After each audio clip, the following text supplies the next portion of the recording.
Cubase 15 expands your sound design palette with 6 brand new modulators. Now you can animate and evolve your sounds in more ways than ever. Let's dive in.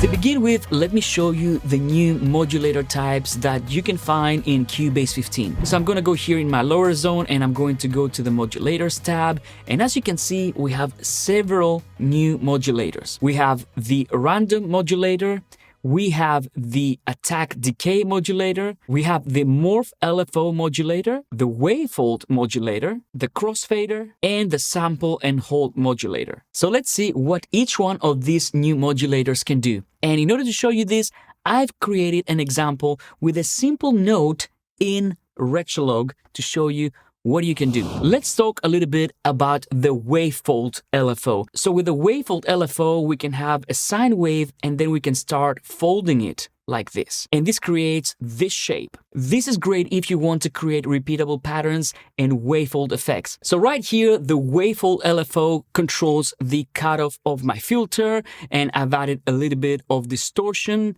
Let's listen to how this sounds.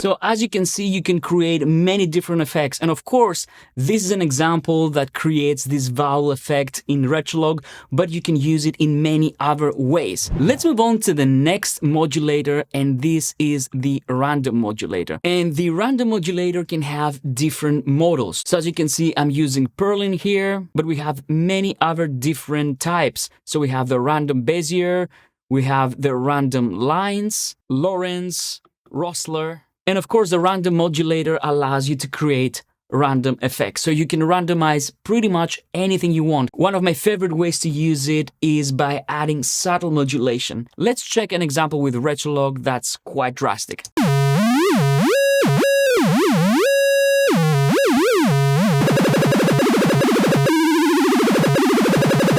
So you can create some very interesting effects with this new modulator. In this second example, I'm using 2 random modulators to randomize the pitch of my oscillators and the filter. So this time I'm using them in a very subtle way. So let's listen to the sound without the random modulators.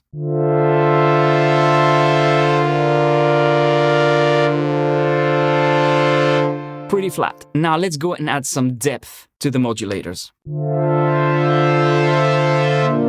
And let's also modulate the cutoff.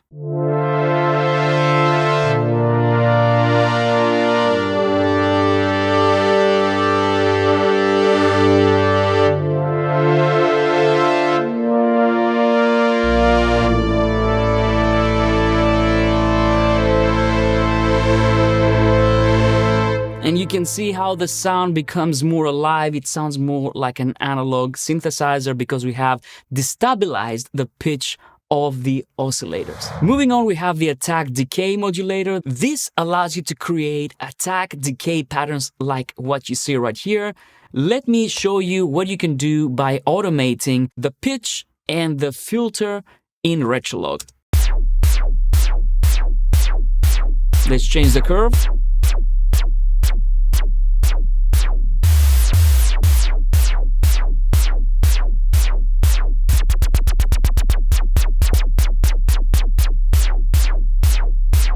Let's try this cue.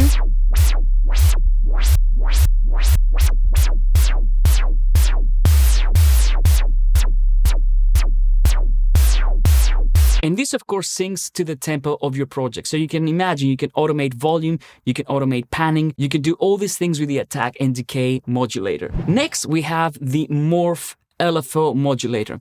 And this is a very interesting modulator because basically what you can do here is you can have two different types of LFOs. For example, here as you can see, I have a sawtooth LFO, and on LFO2, I have a pulse square LFO. So I can morph between the two. And not only you can morph the shape, but you can also morph with different speeds. So as you can see, the sawtooth is in half notes and the square LFO is set in 16th notes. So let's have a listen. Now let's morph. See how we blend into the square LFO.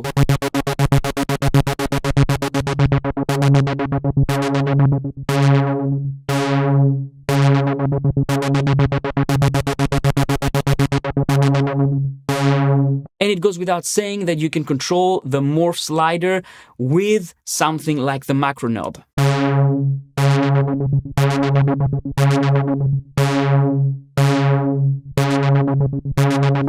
Next, we have the crossfader modulator, and this modulator needs to get input from two other sources, so two other modulators. So let me show you. If I create a new one here, you will see that we have the fader slider and we have input 1 and input 2. So that's exactly what I've done in this specific crossfader modulator right here.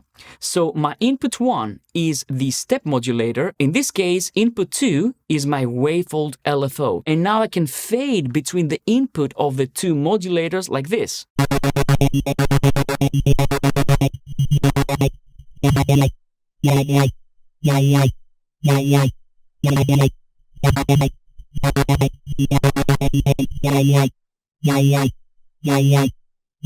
And of course, if I want to assign a modulator to this input, the only thing I need to do is hit plus and then click on input 1. And as you can see, now I have the input of the crossfader be controlled by the step modulator. So this way you can morph between two modulators very easily and create very interesting effects that were not possible before. Finally, we have the sample and hold modulator, and this modulator allows you to take the input of another modulator, for example, an LFO, and create sample and hold effects. You will see exactly what I mean with this example.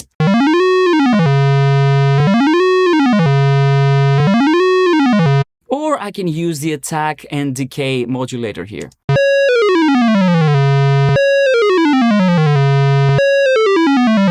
And I can change the frequency, of course.